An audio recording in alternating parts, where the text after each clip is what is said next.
አታ ሌላው ይቅርና መብላትና መጠጣት ሳይሆን መስጠትና መቀበል የሚባለው ራሱ ከጠረጴዛም ላይ አንሳው ከኪስህም ማውጣው በተቻለ መጠን በቀኝ እጃችን ብቻ እንድናደርግ ግብይቱም ቢሆን ማለት ነው።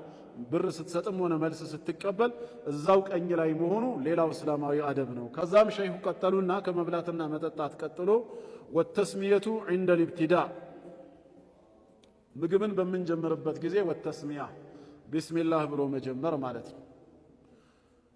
ሰውየው ቢስሚላህ ብሎ መጀመሩ የተወደደ ይሆናል። እናታችን አይሻ ረዲየላሁ ዐንሃ ባስተላለፈችው ሐዲስ ረሱል ዓለይሂ ሰላቱ ወሰላም ኢዛ አከለ አሐደኩም ከእናንተ አንዳችሁ መብላትን በጀመረ ጊዜ ጠዓመን አንድን ምግብ ፈልየቁል ቢስሚላህ ቢስሚላህ ይበላል።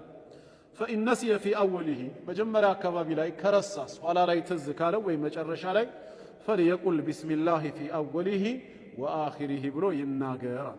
ሰለማ ሲናገር ምን ይላል? ነቢያችን ዓለይሂ ሰላቱ ወሰላም ክፍል ውስጥ ነበርኩኝ እና በአንድ ምግብ ላይ ስንበላ ምን አሉኝ መልእክተኛው? ፈቃለ ሊ ያ ጉላም ሰሚላህ ስትበላ ቢስሚላህ ብለህ ብላ፣ ወኩል ቢየሚኒክ በቀኝ እጅህ ብላ፣ ወኩል ሚማ የሊክ አጠገብህ ካለው ከሱ ከሚቀጥለው ጀምር። አራት አምስት ሆኖ ሲቀመጥ ሰውየው አጠገቡ ያለውን ምግብ ያንሳ እንጂ እዛ ጋር ሄደህ አታንሳ፣ ይሄ እስላማዊ አደብ አይደለም ብለው መከሩኝ ይላል። ኢማሙ ሙስሊም በሰሒሓቸው የዘገቡት ነው። ወቃለ ቢውጁብ ተስሚየቲ ዒንደ ልአክሊ ጀማዓቱ ሚን አህሊል ዒልም ብዙ የኢስላም ሊቃውንቶች ምግብ በሚጀመርበት ሰዓት ቢስሚላህ ብሎ መጀመሩ ዋጅብ ነው የሚሉ አሉ። በዛው መልኩ ደግሞ የተወደደ ነው፣ ዋጅብ ባይሆንም ሙስተሐብ ነው የሚሉ አሉ። እንደዚሁ ደግሞ ቢስሚላህ ሳይሆን ኢማሙ ነወዊ ረሂመሁ